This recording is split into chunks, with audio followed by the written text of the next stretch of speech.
The move. Jeremiah stood by the window, his fingers curling into the cold frame as he looked out over the quiet street. The truck rumbled to a halt outside their new home, and the familiar scent of the moving boxes mixed with the fresh, crisp air of the neighborhood. He had spent most of his life in a cramped apartment in the city, surrounded by noise, struggle, and constant reminders of the challenges his family faced as one of the few black families in their area. But now, as he looked out at the picture-perfect lawns and neatly painted houses, he couldn't help but feel a slight twinge of hope. This was supposed to be their fresh start, a chance to build something better. But there was something unsettling about this place. Though the houses were beautiful and the streets were quiet, Jeremiah couldn't ignore the creeping doubt in his gut. It was too perfect. The kind of perfect that made him feel like he didn't belong. "Come on, son," his father Samuel called from the front door. "Help me out here." Jeremiah shook himself from his thoughts and joined his father outside. Samuel was a tall, broad-shouldered man with a warm smile that always made Jeremiah feel safe, even in the most uncertain of times. Despite their challenges, Samuel never let Jeremiah see him sweat, always putting on a brave face for the family. His mother, Carla, was no different, steadfast, strong, and always reassuring. "We'll get this place set up in no time," his father said with a wink as he handed Jeremiah a box of kitchen supplies. As they began unpacking, the morning sun bathed their new home in a warm glow. Yet, as Jeremiah carried the boxes inside, he couldn't shake the feeling that he was being watched. He glanced around, but the streets were empty, save for the occasional car passing by. The silence in the neighborhood seemed oppressive, like the air itself was holding its breath. They worked in silence for most of the afternoon, the tasks of moving in taking precedence over everything else.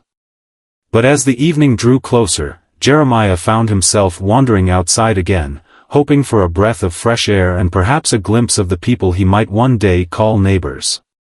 He wandered down the street, his sneakers crunching softly on the gravel as he passed the rows of houses. It was then that he first saw her, Mrs. Penelope. She was standing outside her home, an old-fashioned cane in hand, her back bent slightly with age. Her home was one of the more modest ones on the street, an old, weathered two-story house that seemed to have been standing for decades. Despite its wear, the house had a certain charm, with flowers in window boxes and a small garden blooming with roses. Jeremiah had noticed her earlier that day when they had arrived, but it wasn't until now that he truly saw her. She was struggling with something on her front porch. The light fixture above the door had fallen loose, dangling precariously by the wires. Mrs. Penelope had clearly attempted to fix it herself, but the old woman's hands were trembling, and her attempts were in vain. The light swayed in the breeze, its glow flickering sporadically as she poked at it with her cane, trying to reach the stubborn fixture.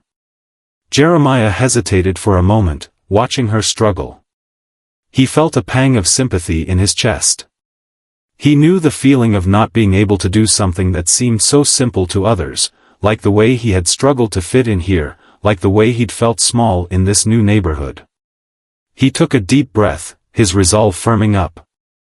Despite the unease that had been simmering within him since they arrived, he couldn't stand to see someone in need and do nothing. Mrs. Penelope might not have been the most welcoming person when they had first met, but she was a neighbor, and more importantly, she was elderly. She needed help. He walked toward her, his footsteps purposeful but careful.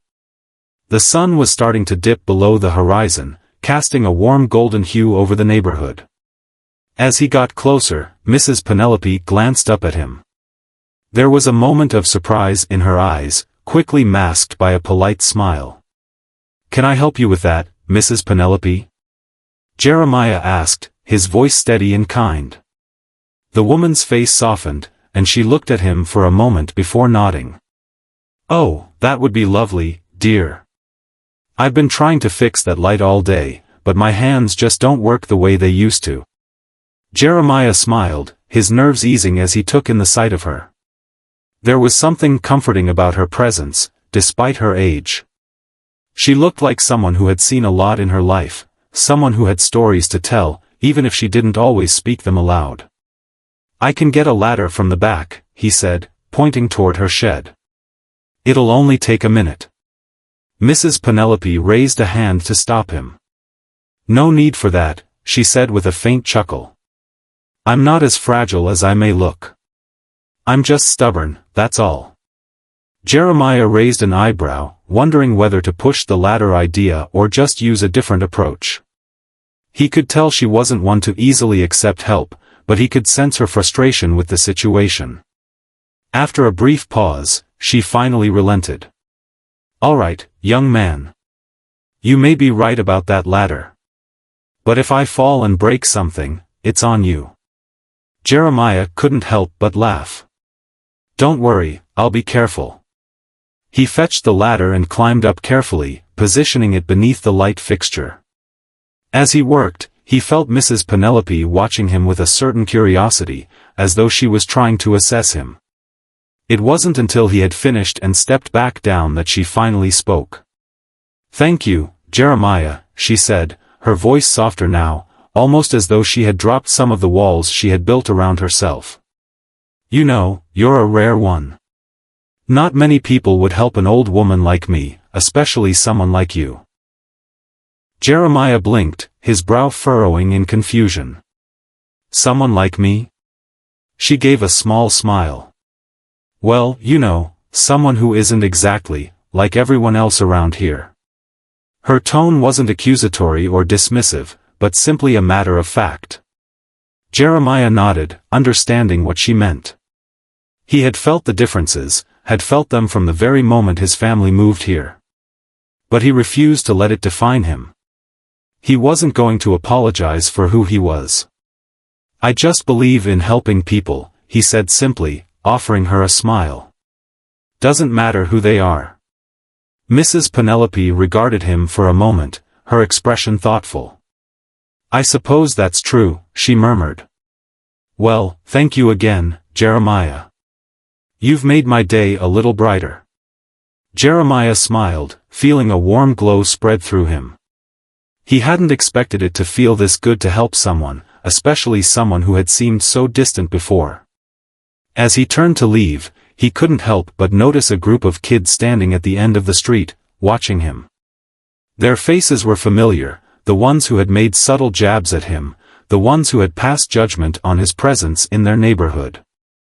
One of them, a tall boy with blonde hair and a cocky grin, nodded to the others and started walking toward him. Jeremiah's heart sank as he realized it was Cooper, the sheriff's son. His presence always made Jeremiah feel tense, like he was waiting for something bad to happen. Cooper was the type to push boundaries, to test limits. "Nice of you to help the old lady, Taylor," Cooper called out, his voice dripping with sarcasm. "Guess it's the least you can do, huh?" Jeremiah felt a wave of unease wash over him. He knew Cooper wasn't going to let this go without making trouble. But despite the rising tension, Jeremiah refused to let it affect him. He turned away from Cooper and made his way back toward his house, determined not to let the bullying get to him. As he walked, Mrs. Penelope's words echoed in his mind. "You're a rare one." Maybe this was the beginning of something new for him, a place where his kindness and his actions could speak louder than the prejudice others might try to impose. But even as he tried to hold on to that hope, he knew that things wouldn't be as simple as they seemed. In this town, his gesture of goodwill might have consequences that he could never have imagined. The morning after. Jeremiah's heart pounded as he stood in front of the sheriff's cold gaze, his mind struggling to process what was happening. The sheriff's voice echoed in his ears, his words cutting through the tension like a knife. "Mrs. Penelope says you were the last one to be at her house yesterday. She reports that her jewelry is missing, and you were near her property."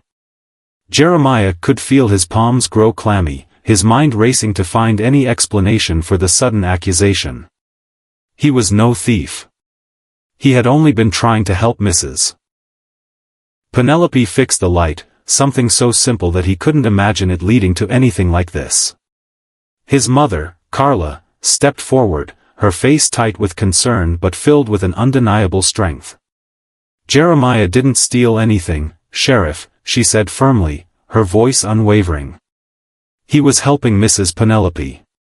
That's all." Carla's voice had a calming effect, but it didn't seem to sway the sheriff. He stared at Jeremiah with an unblinking, cold gaze, as if searching for any sign of guilt. Mrs. Penelope was clear about what she saw. "And now her jewelry is gone. Can you explain that, Jeremiah?" Jeremiah opened his mouth to speak, but the words seemed to catch in his throat. His mind was spinning. He had been in Mrs. Penelope's house for no more than 15 minutes, and all he had done was fix a broken light. There was no way he could have taken anything. "Look, Sheriff," Jeremiah said, his voice trembling but determined, "I didn't take anything from her. I helped her with the light, and that's it. I was in and out of her house in less than 20 minutes." Sheriff Lincoln glanced over at Mrs. Penelope, who had remained silent up until this point. She looked uncomfortable, her eyes darting between the sheriff and Jeremiah. The hesitation in her demeanor sent a shiver down Jeremiah's spine. Why hadn't she defended him? Why had she said nothing to clear up the misunderstanding? Mrs. Penelope cleared her throat, looking at Jeremiah with an apologetic glance. I'm not saying he took anything. I don't know. I didn't see anyone else around, and I was in the house alone."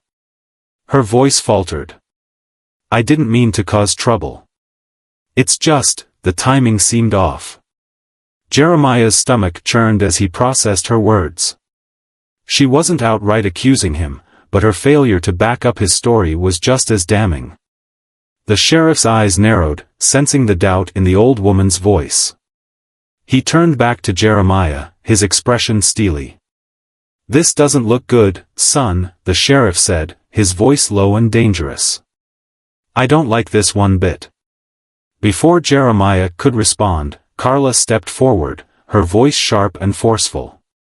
"My son has never been in trouble with the law, Sheriff. He's a good boy. This is a misunderstanding.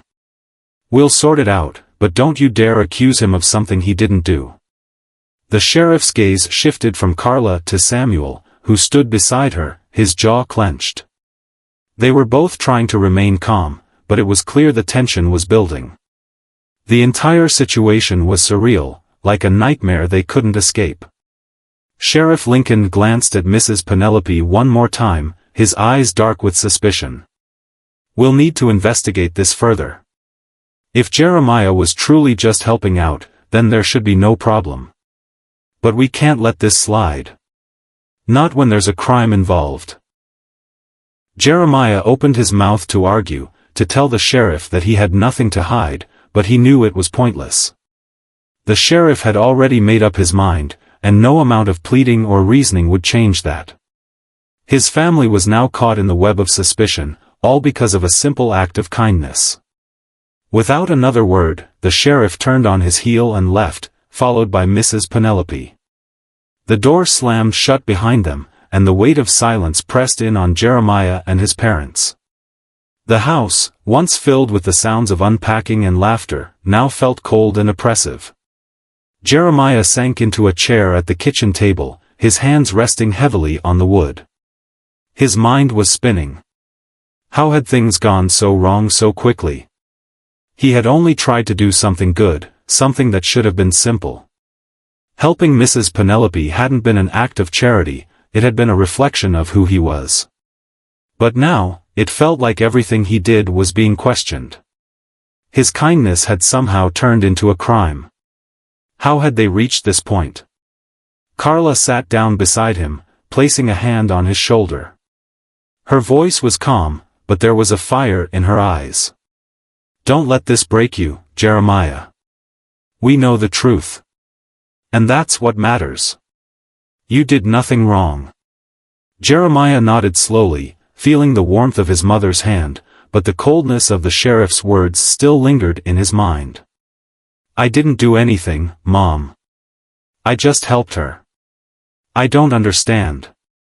Samuel stood in the doorway, his arms crossed over his chest. You didn't do anything wrong, son. But we have to be smart about this.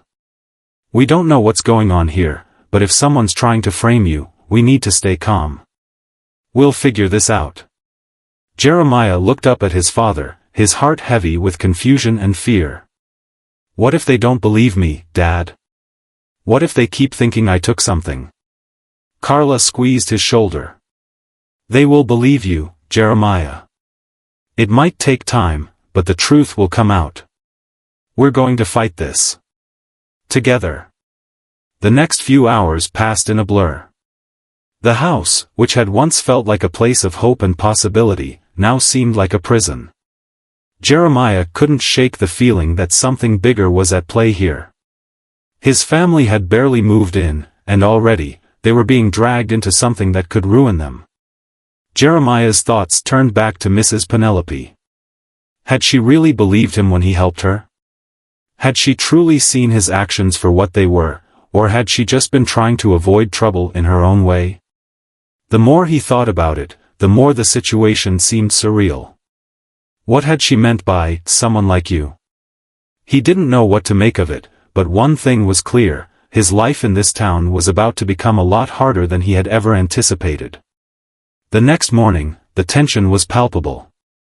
The usual sounds of the neighborhood. The rustle of leaves, the occasional barking of dogs, the hum of distant lawnmowers, seemed to mock Jeremiah's sense of unease. He couldn't focus. Every glance from a neighbor, every passing car seemed to carry a judgment, a suspicion.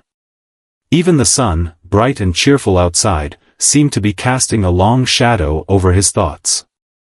Jeremiah had barely finished his breakfast when he heard a knock on the door again. This time, it wasn't the sheriff, it was something far worse. It was Cooper. The very same boy who had been bullying him since the first day of school. The son of the sheriff, no less.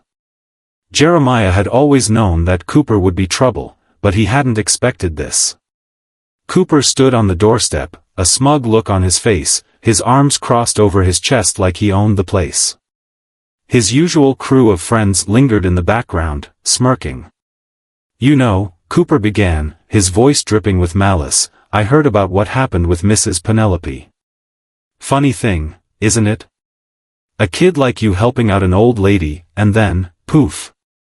Her jewelry's gone. Jeremiah's blood ran cold. Cooper's words were like daggers, sharp and cutting. He tried to keep his voice steady, but it shook with the weight of the accusation. I didn't take anything from her, Cooper. You've got it all wrong. Cooper chuckled, clearly enjoying the moment. Oh, I don't know about that. You'd better watch your back, Taylor. People around here don't forget things like that. It's not just about the light, you know. Jeremiah clenched his fists at his sides, fighting the urge to retaliate. He knew that doing so would only make things worse. But it was hard to keep his composure when everything he did was being twisted into something dark. I didn't do anything wrong, he muttered, his voice low but firm. And I'm not going to let you or anyone else make me feel guilty for doing the right thing. Cooper's eyes gleamed with malicious satisfaction. We'll see about that, won't we? As the boys stood there, locked in a silent battle of wills, Jeremiah couldn't help but feel the weight of the world pressing down on him. The battle wasn't just about him anymore, it was about his family, his future, and everything they had hoped to build in this new town. And as Cooper and his friends turned to leave, one thing was painfully clear, this was only the beginning. The fallout. The days that followed the sheriff's visit were a blur of tension, uncertainty, and an overwhelming sense of powerlessness. The once peaceful life Jeremiah had imagined in this quiet neighborhood had been shattered, replaced by suspicion and an unrelenting weight of fear. His every move felt scrutinized, as if his very presence in this town was an offense. The small act of kindness he had shown to Mrs. Penelope, fixing her broken light, had now turned into a nightmare he couldn't escape. Every morning, Jeremiah woke up to a knot in his stomach, dreading the next encounter, the next whisper, the next unspoken accusation. His school life, already tough because of the bullying, became even more hostile. Cooper and his friends took every opportunity to remind him that he was an outsider, a target. They would jeer at him in the halls, whisper behind his back, and even taunt him as he walked home, their voices carrying across the street like daggers. At first, it seemed like the sheriff's words to his parents had been just idle threats, empty promises to investigate the situation.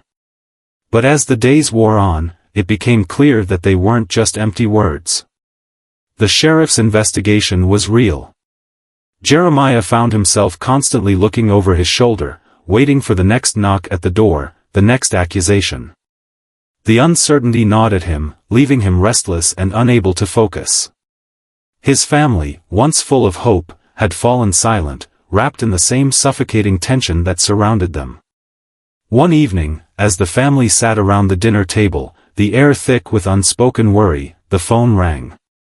Carla answered it, her face clouding over with an expression Jeremiah had come to dread. "Who is it?" Samuel asked, sensing the shift in the room. Carla held up a hand, signaling for silence as she listened. The conversation was brief, but Jeremiah could hear her tone grow sharp with every passing second. "I'll be there in a minute," she said, before hanging up the phone. "Who was it?" Samuel asked, his voice laced with concern. Carla didn't answer immediately. She stood up, pacing the room with a faraway look in her eyes. After a long pause, she finally spoke, her voice strained. "It was the sheriff's department. They want us to come in tomorrow morning. They've got more questions for Jeremiah." Jeremiah felt a chill run down his spine. He had never been in trouble with the law, not once in his life, and yet here he was, being treated like a criminal. His heart raced, and a bitter taste rose in his throat. What questions could they possibly have? "I already told them everything." "I know, son," Samuel said, his voice low but steady. "But they're not letting this go. They're going to dig deeper, whether we like it or not." The feeling of helplessness that had settled in Jeremiah's chest intensified. It was one thing to be accused falsely, it was another to be treated like a suspect. He couldn't understand it. How had his life come to this? His mother's voice broke through his thoughts. "Jeremiah, you have to keep calm. We'll get through this, but you need to be strong. No matter what happens, remember the truth is on your side." Jeremiah nodded, though the words didn't offer the comfort they once would have. "I didn't do anything wrong, Mom. I swear." "We know that," Carla replied, squeezing his hand. "But we have to play it smart. Stay calm. Don't let them push you into saying things you don't mean." The night passed slowly, the weight of the unknown pressing down on their shoulders. Jeremiah lay in bed, his thoughts a whirlwind of confusion, fear, and frustration. He knew he hadn't done anything wrong, but the more the sheriff's department investigated, the more it felt like he was being punished for his decency. It didn't make sense. None of it did. The next morning, the family dressed in silence, the usual buzz of morning chatter absent. They had no idea what was coming next. They simply did as they always did, stuck together, even in the face of adversity. But today, the usual warmth of their routine was gone, replaced by a quiet anxiety. At the sheriff's office, the atmosphere was heavy. The small, drab building was exactly what one might expect from a small-town sheriff's department: old filing cabinets, worn wooden desks, and the faint smell of stale coffee in the air. As they walked through the door, Jeremiah's stomach tightened. The room felt cold, despite the officers inside. Sheriff Lincoln stood by his desk, flanked by two deputies, each with a stern look on their face. "Mr. and Mrs. Taylor, thank you for coming," the sheriff said, his voice cold but polite. "We need to go over a few more details with your son." Jeremiah's parents exchanged uneasy glances before they took seats in the small chairs across from the sheriff's desk.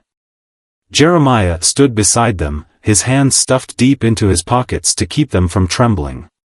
"I've reviewed the evidence from Mrs. Penelope's home," Sheriff Lincoln began, glancing down at a file on his desk. "She claims she doesn't know who took the jewelry, but the timing of your visit to her house is suspicious, Jeremiah." "That's not true," Jeremiah said, his voice shaking with frustration. "I didn't take anything from her." "I told you that already." The sheriff's eyes narrowed.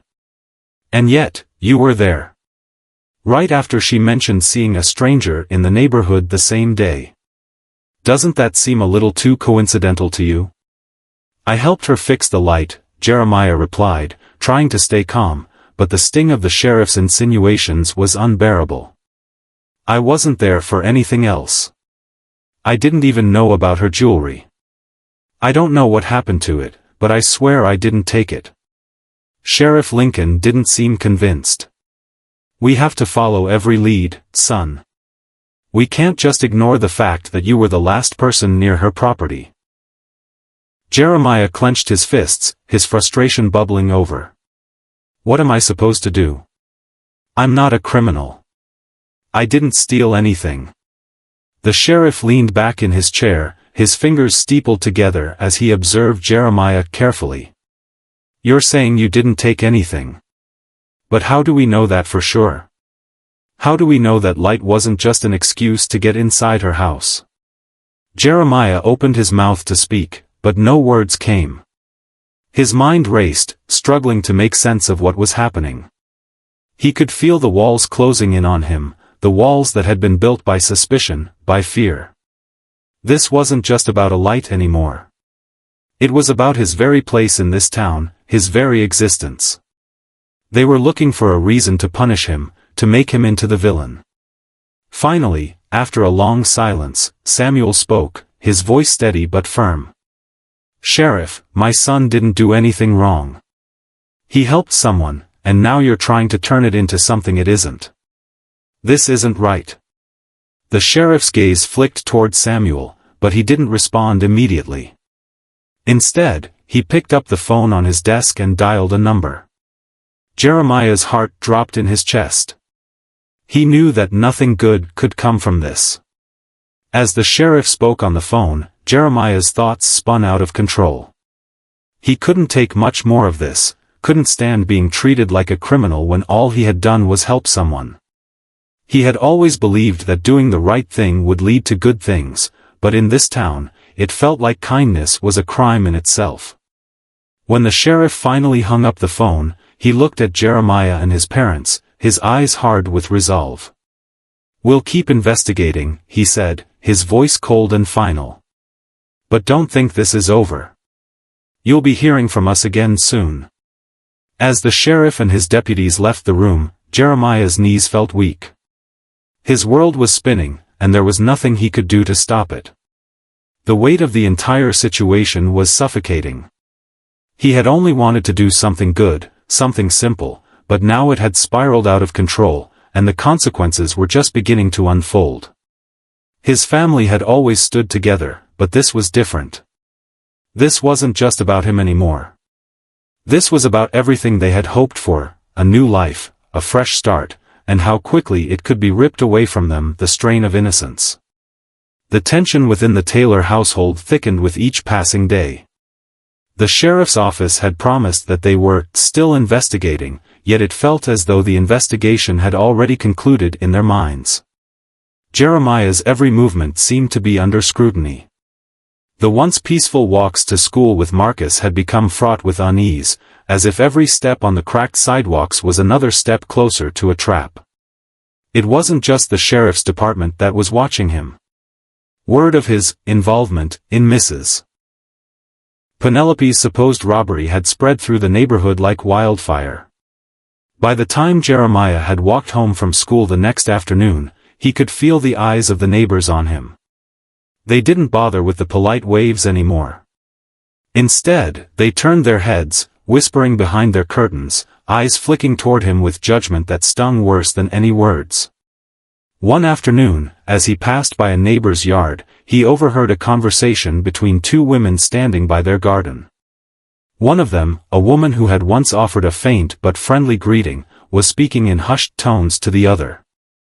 "I heard he was over at Mrs. Penelope's house just before it happened," the first woman said. "You know, helping her with her lights. I bet he was casing the place. He's just one of those types, you know." Jeremiah froze, his breath catching in his throat. His heart pounded, and for a moment, everything seemed to go still. His stomach twisted painfully. The words were like poison, meant to twist his reputation, to make his good deed seem like something sinister. The second woman responded, her voice too low to hear clearly, but it didn't matter. The damage had been done. The seed of doubt had been planted in their minds. They didn't see him as a young man trying to help an elderly neighbor, they saw him as a threat, a criminal in disguise. Jeremiah's footsteps quickened, his body tense with the heavy realization that, despite his innocence, the town had already made up its mind about him. When he arrived home, his parents were sitting at the kitchen table, talking in hushed tones. The conversation stopped when he entered the room. Carla gave him a soft smile, though it didn't quite reach her eyes. Samuel, his father, looked up, his face creased with worry. "Hey, son," Samuel greeted, his voice calm but firm. "How was your day?" Jeremiah didn't respond immediately. His mind was still reeling from what he'd heard, the hurt gnawing at him. Finally, he spoke, his voice barely above a whisper. "I overheard something today, Dad. People, they think I did it. They think I'm guilty." Carla reached across the table, taking his hand in hers. "We know, baby. We've heard the whispers too. But you have to understand something, they don't know you like we do. This isn't about you, it's about fear. They're scared because they don't understand." Jeremiah shook his head. "It doesn't matter. What if they don't believe me? What if they really think I'm guilty? This whole town is against me." His father stood up and walked over to him, placing a hand on his shoulder. "Listen to me, son," he said, his voice steady and serious. "I've been through situations like this before. You hold your head high. Don't let them win by getting inside your head. We know the truth. And in the end, the truth will come out." Jeremiah looked up at his father, trying to find comfort in his words. But the fear in his chest wouldn't go away. What if it doesn't? What if the truth doesn't matter to them? Samuel's gaze softened. "Then we keep fighting. We keep telling our story, and we don't stop. We stand together." The warmth of his father's words lingered in the air, but Jeremiah couldn't shake the sense that the battle wasn't just about clearing his name anymore. It was about something deeper, a battle for respect, for dignity, for his place in a town that seemed determined to turn him into a criminal. Every step he took felt like it was under a magnifying glass, every gesture scrutinized and twisted into something dangerous. The following day, the family received a visitor. It wasn't the sheriff this time, but rather a young woman, maybe in her early 20s, standing at the front door with a notepad in hand. She had an air of nervous professionalism about her, her eyes darting back and forth, scanning the surroundings as though she wasn't entirely sure what to expect. Her name was Emily, and she claimed to be a reporter from a local newspaper. "I'm sorry to disturb you," she said, her voice polite but hesitant. "I've been following the situation with your son, Jeremiah. I was hoping to get a few words, if that's all right." Jeremiah's heart sank. He had hoped to avoid the press entirely. He didn't need anyone else turning his story into something sensationalized. But his parents exchanged a look, and then Samuel gave a small nod, stepping aside to let Emily into the house. "Just a few questions," Emily explained, her notepad ready. "I want to make sure I'm getting the full story, not just what people are saying about him." Carla offered a smile that was more for show than anything else. "We appreciate your interest. But I just want you to understand, Jeremiah didn't do anything wrong. He's being accused based on rumors, and none of it is true." Emily nodded, scribbling something in her notepad. "I understand, ma'am. But it's not just the rumors. The sheriff's department is involved, and people are talking. I just want to get a sense of what's really happening." Jeremiah felt his heart beat faster. This wasn't going to be easy. The way the press could twist things, his simple act of kindness might end up being blown out of proportion, turned into something grotesque. His desire to help had already been seen through a suspicious lens, and he could feel the weight of that perception growing heavier with each passing minute. "Jeremiah," Emily asked, looking up from her notes, "can you tell me exactly what happened the day you went to Mrs. Penelope's house?" Jeremiah drew in a shaky breath, trying to keep his composure. He hadn't wanted to go through it all again, but he knew he had to. "I went to help her fix a light," he said quietly. "That's it. I didn't take anything. I didn't even know she had jewelry. I just helped her with something that I thought was small, but now, it's turned into something else." Emily seemed to be taking in his words, nodding slowly. But then, she asked the question that made Jeremiah's blood run cold. "And why do you think people are suspicious of you, Jeremiah? Do you think it could have been because of the way you were perceived? The fact that you're new to the neighborhood, that you're different?" Jeremiah hesitated. He wanted to say something, but the words felt stuck in his throat. He had seen the way people looked at him, the cold stares and the whispered conversations. He had heard the comments, heard the judgments. Was that why they saw him as a suspect? Was it because of the color of his skin, or because of where he came from? "I don't know," he said, finally managing to speak. "Maybe it's because I'm different. Maybe it's because they don't trust me. I don't know. I just wanted to help someone, and now it's like I'm being punished for it." Emily's expression softened, but she didn't seem to know how to respond. She scribbled something in her notepad and then gave them a polite smile. "Thank you for your time, Jeremiah. I'll make sure to report the full story. I just want to get both sides of it." After she left, Jeremiah sat in the living room, feeling the walls close in around him once again. The press had just added another layer to the mess.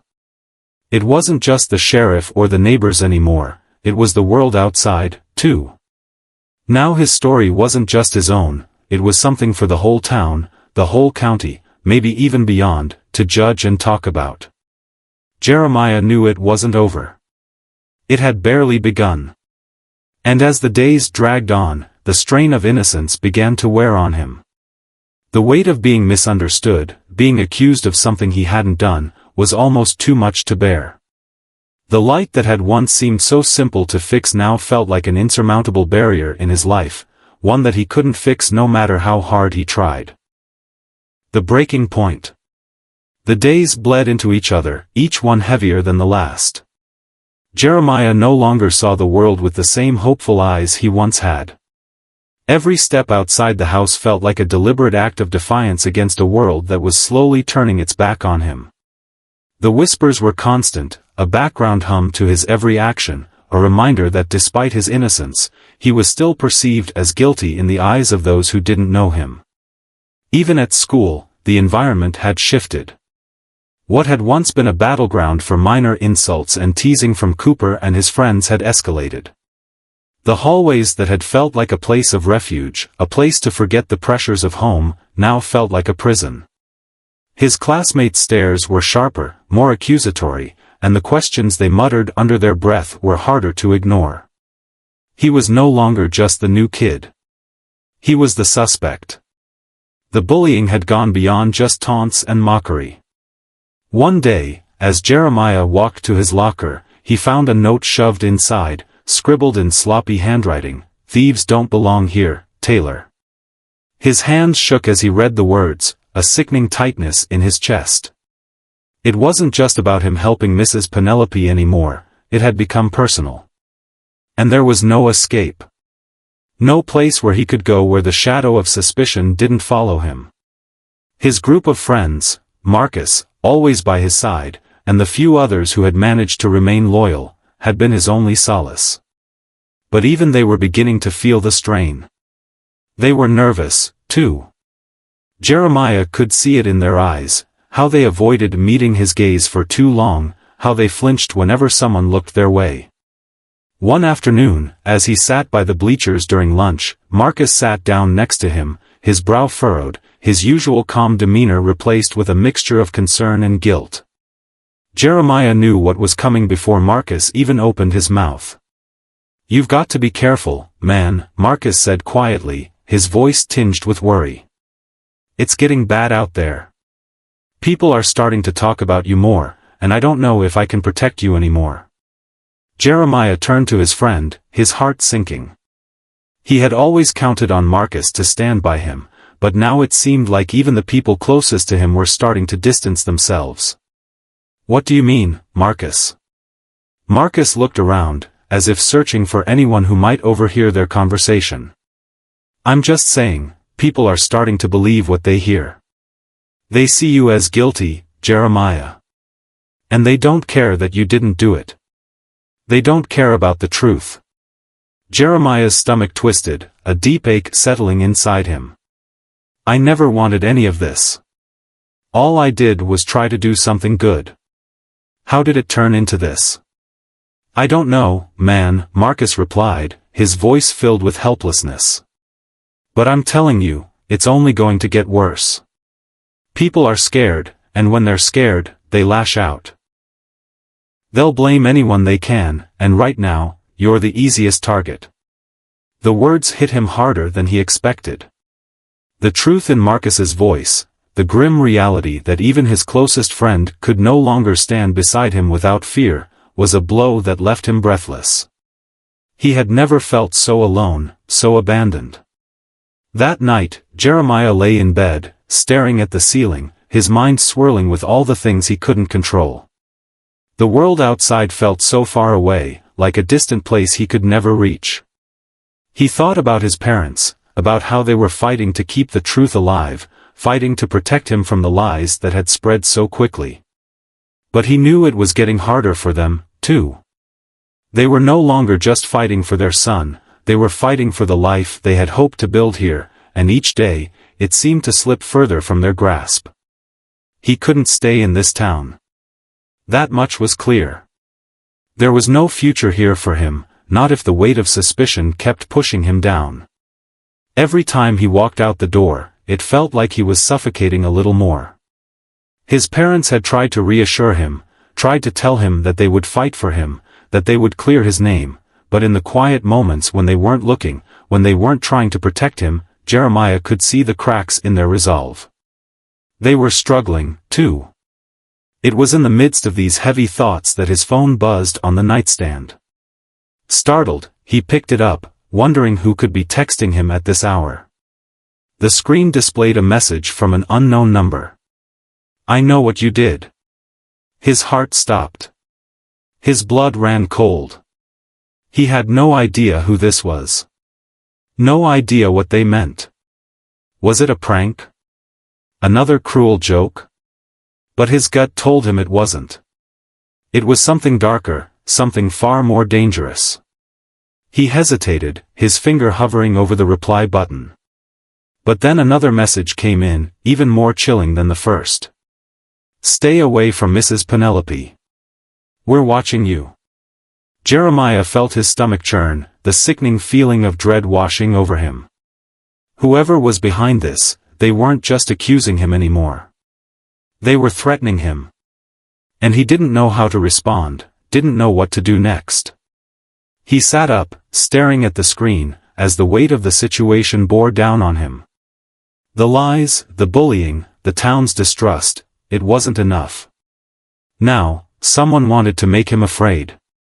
Someone wanted him to feel the pressure of their judgment even more intensely. The next day, he barely made it through school.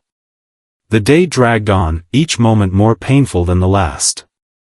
At lunch, Cooper and his friends weren't just mocking him, they were watching him with cruel, gleaming eyes, as if they were waiting for him to crack, to break. And he could feel it, could feel the pressure building in his chest, a dark storm he couldn't push away. By the time the final bell rang, signaling the end of the school day, Jeremiah couldn't take it anymore. He stormed out of the building, his heart pounding in his chest, his hands clenched into fists. He didn't care anymore. He didn't care what the others thought. He didn't care about Mrs. Penelope or the sheriff or anyone else in this town who had turned against him. He needed to escape. He needed to be anywhere but here. As he walked toward the exit of the school grounds, his steps quickened. He could feel the eyes of the students on him, their whispers loud in his ears. He wasn't just walking away from the school, he was walking away from everything. The life he had tried to build here, the hope he had carried with him, he was walking away from it all. But just as he reached the gates, a voice called out to him. Jeremiah. It was Marcus. He was jogging toward him, his face etched with concern. Hey, man, where are you going? Marcus asked, his breath coming in short gasps. Jeremiah stopped and turned to face him. He opened his mouth to speak, but the words caught in his throat. He wanted to scream, to tell Marcus how scared he was, how everything had been taken from him. But instead, all that came out was a quiet, I can't stay here anymore, Marcus. It's too much. I can't breathe with all this pressure. I don't belong here. Marcus looked at him with a mix of sympathy and guilt. I get it, man. I do. But running away isn't the answer. You have to face it. You have to face them. Jeremiah shook his head, his eyes burning with unshed tears.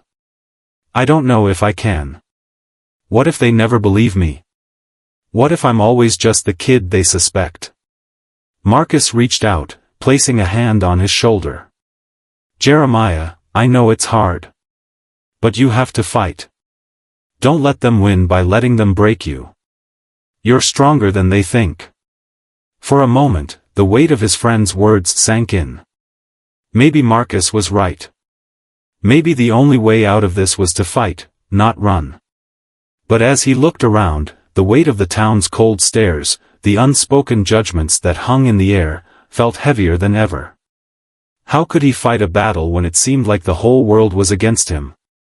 The storm inside him raged on, and Jeremiah realized then that the hardest part wasn't facing the sheriff or his accusers.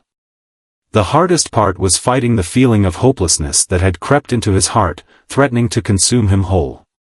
He wasn't sure how he would win this fight. But he knew one thing, if he didn't stand up now, he would lose everything. All right, he said, his voice thick with emotion. I'll fight. But I don't know how to do it alone. Marcus gave a small smile. You won't be alone, man. I've got your back. The stand. The days felt like an eternity. Every moment Jeremiah spent in the town, trapped between the suffocating weight of suspicion and the isolation of being misunderstood, pushed him closer to the edge. The whispers, the stares, the threats, it was all too much. His heart, once filled with hope, had begun to feel like a distant memory. But Marcus's words echoed in his mind, a lifeline pulling him back from the precipice of despair. You're stronger than they think. Jeremiah knew Marcus meant well. But the truth was, it didn't matter how strong he was. He couldn't fight a battle that no one could see. No one understood the pressure building inside him, the constant battle to remain calm, to convince the world he was innocent, to keep going when everything seemed to fall apart. But Marcus had a point. Running away wasn't the answer. There was no escaping this. The town had already made up its mind, and if he ever hoped to clear his name, he would have to face it head-on. The following week, the sheriff's department called again. But this time, it wasn't a casual request for more questioning, it was an ultimatum. They were scheduling a formal meeting at the town hall, and they wanted Jeremiah and his parents to attend. The entire situation felt like a cruel game, with every move being watched and every word twisted. The sheriff had made it clear that unless something changed, they would proceed with pressing charges. The charge? Theft. Jeremiah's stomach churned at the thought. He didn't know how it had come to this, how something as small as helping Mrs. Penelope with her light had snowballed into accusations of theft. But in a town where suspicion had taken root, truth seemed to have little value. As the day of the meeting approached, the tension in the Taylor household grew unbearable. Carla had become quieter, her usual warmth replaced by the stress of worrying for her son. Samuel, usually the calm center of their family, had been on edge, his once firm belief that the truth would prevail slowly fading as they saw how deep the mistrust ran. "I'm going to stand my ground," Jeremiah said one evening, as he sat at the kitchen table, staring down at the evidence that had been scattered across the table before him. His parents exchanged a glance, concern written in the lines of their faces. "Jeremiah, you need to be careful," Samuel said, his voice heavy with caution. "You're walking a fine line here. This is bigger than just us. The whole town's involved, and you need to think about what's best for the family." "I know, Dad," Jeremiah replied, his voice shaking with the weight of it all. "But I can't keep pretending. I didn't do anything wrong. I'm not going to let them make me into someone I'm not." Carla reached across the table, taking his hand in hers. "We know you didn't, Jeremiah. But this isn't just about clearing your name. It's about surviving this, without losing yourself in the process." The night before the meeting, Jeremiah couldn't sleep. His mind raced with 1,000 thoughts, each one more overwhelming than the last. The worst part wasn't just the accusation. It was the feeling that he had been judged before he had a chance to explain himself. In a town where fear seemed to rule, he was the scapegoat, the one who could be blamed for the things people didn't understand. The next morning, they all arrived at the town hall. The building, a brick structure with peeling paint and outdated signage, seemed to mirror the town itself, old, tired, and burdened by history. As they entered, the air inside felt thick, as if everyone was holding their breath, waiting for something to happen. It wasn't a place of justice anymore, it was a courtroom in disguise, a place where the truth didn't seem to matter as much as the narrative that had already been written. Sheriff Lincoln was standing by the front desk, his eyes cold as they met Jeremiah's. He didn't say a word, but the look on his face said everything. This wasn't about finding the truth anymore. It was about making an example of someone. Someone like Jeremiah. As they walked into the main hall, Jeremiah's heart pounded in his chest. The seats were filled with townspeople, neighbors, acquaintances, and others who had formed their opinions long before this day. He could feel their eyes on him, could hear the low murmurs, the whispers that bounced off the walls. They were waiting for him to break, to crumble under the weight of their suspicion. They were waiting for the confirmation they needed to make him guilty. Jeremiah kept his head high as he walked to the front, standing beside his parents. The room fell silent, and all he could hear was the pounding of his own heartbeat in his ears. The sheriff walked up to the podium, his hands resting on the wooden surface, his eyes scanning the crowd.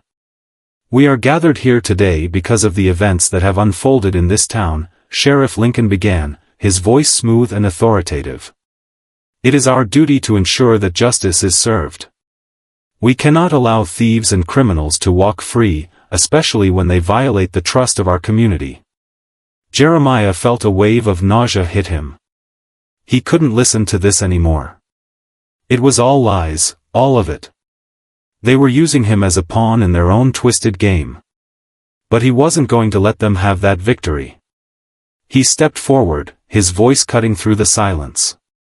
"I didn't steal anything from Mrs. Penelope. I didn't take her jewelry. All I did was help her fix a light in her house. That's it." The sheriff's eyes narrowed, and he motioned for Jeremiah to step back. "You may be innocent in your own eyes, but the evidence suggests otherwise," he said, his tone dripping with condescension. "We've spoken with the victim, and we've reviewed the timeline. Your actions appear suspicious, and the town cannot afford to ignore that." Jeremiah's pulse quickened, his mind racing for a way to prove his innocence. He knew he wasn't going to get a fair trial in this town. He could feel it in the air, the weight of the town's judgment pressing down on him. But there had to be something he could do. He had to show them who he really was. "I didn't take anything," he shouted, his voice louder now, filled with frustration and desperation. "All I did was help someone.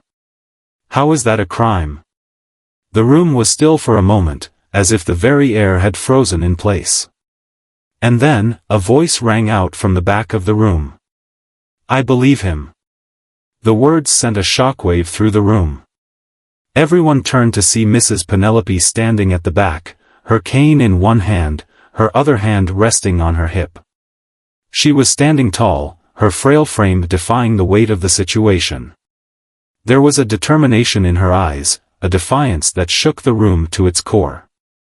"I don't know why all this has happened," Mrs. Penelope continued, her voice trembling but strong. "But I know one thing for certain, Jeremiah didn't steal from me. He came to my house to help me. That's the truth." Sheriff Lincoln's face twisted in disbelief, and for the first time since the proceedings began, there was a flicker of uncertainty in his eyes. Mrs. Penelope slowly made her way to the front, her cane tapping softly against the floor. When she reached the podium, she turned to face the sheriff. "You've been wrong about him from the start," she said, her voice soft but firm. "Jeremiah was just trying to help me. I didn't see anything suspicious about him. He's a good boy." The room was silent for a moment, as if no one could quite comprehend what had just happened. Mrs. Penelope had been the one to report the alleged crime, and yet here she was, standing by Jeremiah's side, speaking out against the very accusation she had helped bring forward. Sheriff Lincoln seemed at a loss for words. "But the evidence." "Evidence?" Mrs. Penelope interrupted, her voice growing stronger. "What evidence? You have nothing but rumors and accusations. This whole thing has been a misunderstanding, and you've been using Jeremiah as a scapegoat." The room shifted. Jeremiah could feel it, the weight of the town's collective judgment beginning to crack. People were starting to doubt the sheriff, starting to question what had really happened. The air, once thick with suspicion, began to clear. Jeremiah turned to his parents, who stood by his side, their eyes filled with hope for the first time in weeks. He had always known they believed in him, but now it seemed like the town might, too. For the first time in a long while, Jeremiah allowed himself to believe that he could win this fight. The truth had always been on his side, and now, with Mrs. Penelope standing beside him, it seemed like the rest of the town was finally starting to see it too. The sheriff, his face flushed with embarrassment, cleared his throat and stepped back. This isn't over," he muttered, but the damage had already been done. Jeremiah stood tall, his chest rising with each breath. He had fought for his truth, and finally, the world around him had begun to listen.